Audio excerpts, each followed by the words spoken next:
The 1967 referendum of Australia began due to the protests of Indigenous Australians against their oppression, as well as a desire to be counted as part of the Australian population and to not be ostracised. In the referendum, voters will question if sections 127 and 51 XXVI of the Australian Constitution should or should not be removed, along with derogatory terms describing Aboriginal people. The protest was supported by many people, including the non-Indigenous public and parliamentarians, so a Yes campaign was initiated. The majority of the Australian population supported the Yes campaign, that there wasn't even a No campaign. The changes to the selected sections in the Australian Constitution has positively altered the Australian government's recognition and acceptance of Indigenous Australians compared to before 1967. Special laws involving Aboriginal and Torres Strait Islander people, which harmfully affected them, were removed and were no longer allowed to be made/proposed. This can be seen in Source 1, the proposed law document by J.D. Anthony. Source 1 depicts the proposal of what sections of the Australian Constitution were to be altered and omitted, including derogatory terms that concern the Indigenous peoples. This source is credible, as the creator, J.D. Anthony, was a Minister of State for the Interior at the time of the referendum. Therefore, the source was created around the time of the referendum. The oppression of Indigenous Australians has slightly decreased since the referendum of 1967. Before the referendum, Aboriginal and Torres Strait Islander people were practically ostracised from the Australian population, particularly by white Australians. They faced discrimination and oppression from the white majority. Such is depicted in the iconic poster of a photo of a young Indigenous child surrounded by the big bold text, "Right wrongs, right yes." The motive of this poster was to convince viewers who were voting in the referendum to vote yes. Then justice will be served to the Indigenous Australians for once. The poster was created by Joe McGuinness, an Indigenous rights activist at the time of the referendum, which deems this piece as credible. Consequently, the oppression of Aboriginal and Torres Strait Islander people has slightly decreased since 1967. Upon the 1967 referendum returning a 90.77% yes victory in favour of the First Nations people, the Aboriginal community has continued to benefit from the government's alteration to Section 51 XXVI and 127 in the Australian Constitution. The victory was warmly welcomed by the community, lunging forward their pursuit in equality in the Australian climate.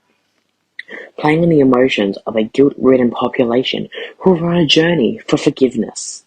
Advantage is initially taken as the constitutional change brings an end to the segregated language riddled across all sections. The benefit of removing such a phrase from the Constitution is the blatant discrimination against Aboriginal people in society, prevailing as a movement for political change, forcing the government to scrutinise other articles of the Constitution discriminating against Aboriginal people, in turn moving for a betterment against equality against the Indigenous people when making amends with the Commonwealth. The information supported by the Australian government, sourced from a site used by the government to present information on major Australian events that is accurate and untainted by opinions to relieve itself of any trace of a bias, providing both credible and reliable sources to the Australian public on Indigenous history. This information is complemented and supported by the statement of Alam Cheedy, a recognised Indigenous man on behalf of his community.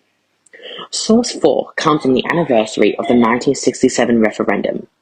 A newspaper interviewed an array of different Indigenous people in order to decode the impact the victory is having on present society, interviewing those who either lived through the referendum themselves or had close ancestors who lived through the event.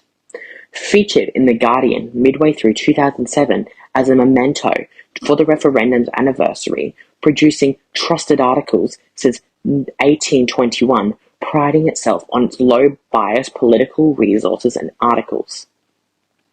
This comment makes note to the interpreter of how the Indigenous community themselves are embracing the triumph, as a message uncovers the hidden motive to create an Indigenous political party to stand and represent in the Commonwealth Parliament, breaking ground as a movement to better equality in Australian society, giving a voice to the Indigenous people who are often forgotten in Commonwealth decisions. By providing this insight to the public from the point of view of Alan Sheedy, reaping the benefits of the 1967 referendum while still having the inner spark to fight for growth and equality within Australia. Consequently, the Aboriginal community has to this day continued to benefit from the alteration to sections 51XXVI and 127, while fighting for additional equality and recognition within the Constitution. When in the pursuit of equality in the Australian government, there was a flame, and that flame sparked the 1967 referendum, leading to a present benefit of the Aboriginal community when the Constitution was altered. As a result, the changes to the Australian Constitution section 51XXVI and sections 127 has positively altered the Australian government's recognition and acceptance of Indigenous Australians compared to before 1967. In light of this, the Aboriginal community has continued to battle with recognition and importance and equality in Australian society, depicting that the 1967 referendum was just a mere stepping stone to a much bigger picture, conveying that the fight against equality is never finished.